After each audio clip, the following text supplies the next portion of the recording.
والإسلام ديني ومحمدا رسول الله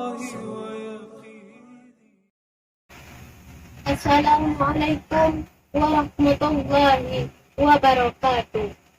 Alhamdulillah, alladzi la'ala wa al-qalama lil kitabah wa al-kitabah lil qira'ah wa al-qira'ah lil ma'rifah wa al-ma'rifah lil ibadah wa al-ibadah lillahi ta'ala. Alhamdulillah. Puja dan puji syukur marilah kita panjatkan atas kehadiran the King of the King, the Lord of the worlds, the Creator of everything in this universe of Allah Subhanahu wa Ta'ala. Biqaulina alhamdulillah.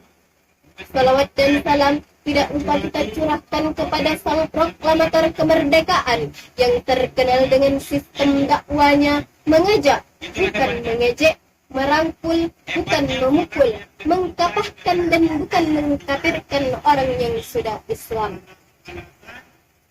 Ta'allam falaisal mar'u yuladu aliman.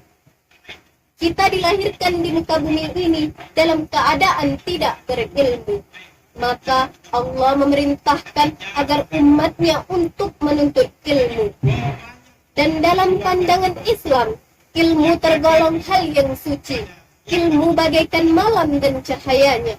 Seseorang tidak akan bisa berjalan di malam yang gelap tanpa adanya cahaya. Dan demikian kita manusia. Kita tidak akan bisa membedakan mana yang benar dan mana yang salah. Dan dalam hal ini Allah berfirman dalam Quran surah Al-Iqra ayat 1-5 yang berbunyi, A'udzu billahi minasyaitonir rajim. Bismillahirrahmanirrahim. Iqra bismi rabbikal ladzi khalaq. Khalaqal insana min 'alaq. Iqra wa rabbukal akram. Alladzi 'allama bil qalam. 'allamal insana ma lam ya'lam. Yang artinya, aku berlindung kepada Allah dari godaan setan yang terkutuk dengan menyebut nama Allah yang Maha Pengasih lagi Maha Penyayang. Bacalah dengan menyebut nama Rabbmu yang menciptakan.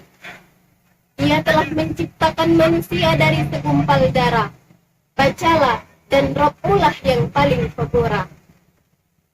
Dia mengajarkan manusia melalui perantaraan kalam. Dia mengajarkan kepada manusia apa yang tidak diketahui. Lantas, apa makna di balik ayat ini? Bahwa Allah memerintahkan umatnya agar menuntut ilmu. Setelah itu, Allah memerintahkan umatnya agar pandai dari membaca. Lalu dilanjutkan dengan belajar. Mengapa? Karena suatu bangsa tidak akan maju jika pendidikannya tidak berkualitas. Dan dalam sejarah ilmu pengetahuanlah yang menjadi peradaban yang gemilang. Islam memiliki masa kejayaan, yaitu salah satu contohnya berdirinya bangunan Opterok di Gairi Saleh terkait dengan Islam di bidang arsitektur. Hadirin wal hadirat yang dirahmati oleh Allah Subhanahu wa Ta'ala. Waktu masa-masa muda seperti sekarang inilah haruslah kita menuntut ilmu dan menanamkan di dalam hati kita memiliki rasa haus akan ilmu. Karena apabila kita memiliki rasa haus akan ilmu di dalam hati kita ini, maka timbullah di dalam pikiran kita ini rasa ingin belajar, dan terus belajar. Perkembangan zaman yang semakin pesat saat ini akan berdampak terhadap tantangan laju pola adaptasi dunia yang berubah semakin drastis. Kita di satu sisi disuguhkan dengan teknologi yang canggih, namun di sisi lain kita disuguhkan dengan dampak negatif teknologi yang canggih tersebut. Teknologi itu ibaratkan pisau. Apabila kita gunakan dengan baik, maka hasilnya akan baik. Namun sebaliknya, apabila kita gunakan dengan tidak baik, maka hasilnya akan berpengaruh terhadap perbuatan-perbuatan tercela. Bukan kita tidak boleh belajar teknologi, namun harus diimbangi dengan pengetahuan agama agar penggunaan teknologi tersebut bisa difilter oleh pengetahuan agama.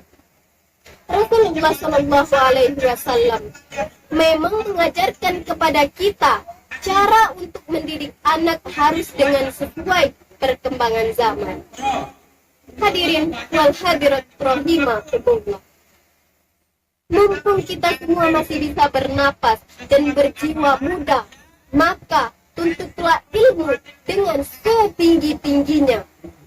Dan nikmatilah masa muda dengan menuntut ilmu yang seluas-luasnya.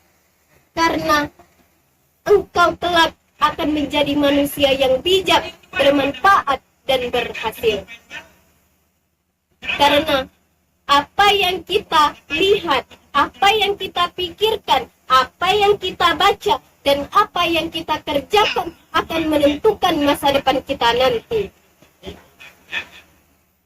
Islam memberikan pandangan mengenai ilmu sebagai pelita yang menerangi di saat gelap, sehingga tanpa pelita seseorang akan tersesat. Hal ini dikutip dalam hadis Rasulullah Shallallahu Alaihi Wasallam yang berbunyi, "Wa fadlul alimi ala abidi, ka fadlil qamari ala sa'iril kawakibi. Innal ulama'a warasatul anbiya. Innal anbiya'a lam yuwarrisu dinaran wala dirhaman. Innama warrisu ilma. Faman akhadha biqadwafin."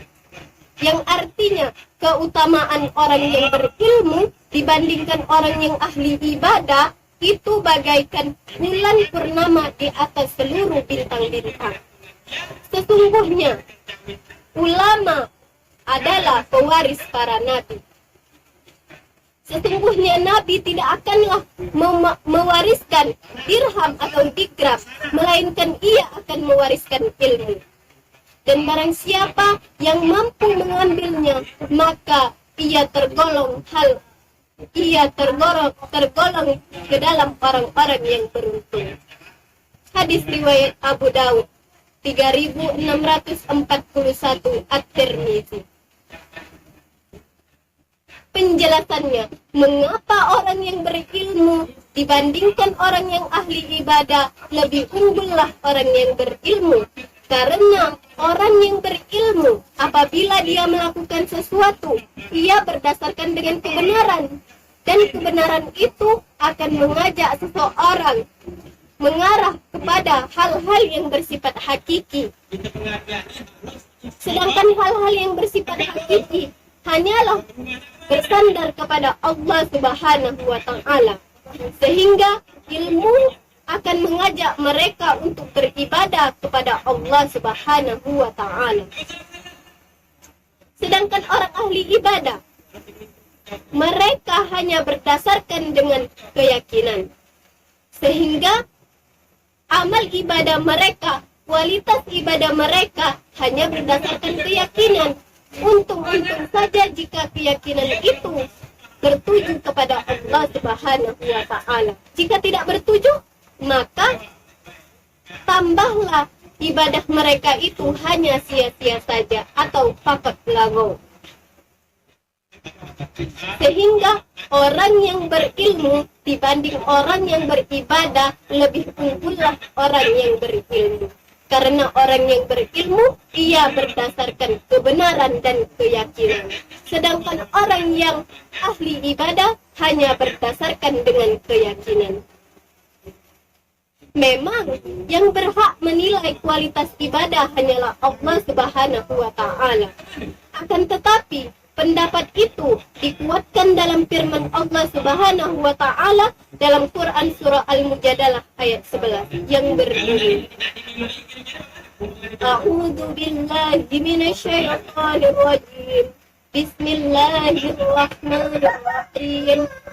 yarfa'illahu alladhina amanu minkum walladhina utul ilma darajah, yang artinya Allah akan mengangkat, Allah akan meninggikan orang yang beriman dan orang yang memiliki ilmu pengetahuan beberapa derajat. Hadirin wal hadirat rahimakumullah. Tentu saja banyak manfaat dari kita menuntut ilmu. Tidaklah cukup waktu hanya untuk membahas tentang keutamaan ilmu. Contohnya saja, keutamaan ilmu dimasukkan ke dalam konteks amal jariah yang tidak akan terputus amalnya walaupun dia sudah meninggal. Oleh karena itu, begitu banyak keutamaan-keutamaan ilmu. Maka dari itu, bersemangatlah kita untuk menuntut ilmu, baik itu ilmu dunia maupun ilmu akhirat. Dan janganlah pula kita pelit akan ilmu tersebut, karena itu termasuk amal jariah. Kesimpulannya, mumpung kita masih berjiwa muda dan masih bisa bernapas, jangan sia-siakan waktu kita hanya untuk berleha-leha saja. Manfaatkanlah waktu kita dengan belajar, dan belajar. Dan manfaatkanlah masa-masa muda kita ini, karena belajar di waktu muda bagaikan mengukir di atas batu, sedangkan belajar di hari tua bagaikan mengukir di atas air. Nun, akhir kata, wal qalami wa ma yasturun. Fastabiqul khairat. Mungkin ini saja ceramah yang bisa saya sampaikan. Kepada Allah saya mohon ampun. Wallahu muwaffiq ila aqwamit thariq. Wassalamualaikum warahmatullahi wabarakatuh.